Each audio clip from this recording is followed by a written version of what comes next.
Hello everyone, welcome to my channel Initial Solution. Today in this tutorial I'm going to show you how to change voice on Google Maps. So go for your Google Maps apps and go to your profile. Now go for settings, scroll down, click on in this navigation settings. Now go for voice selection here. Now you have to choose your language from here. So if I go for this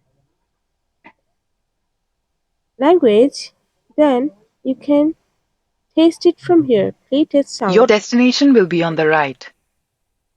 So this is how you can change voice on Google Maps. Hope this video helped to you. If it did, then please like, comment and share. Subscribe to our channel and don't forget to hit the bell icon for more videos. Thank you.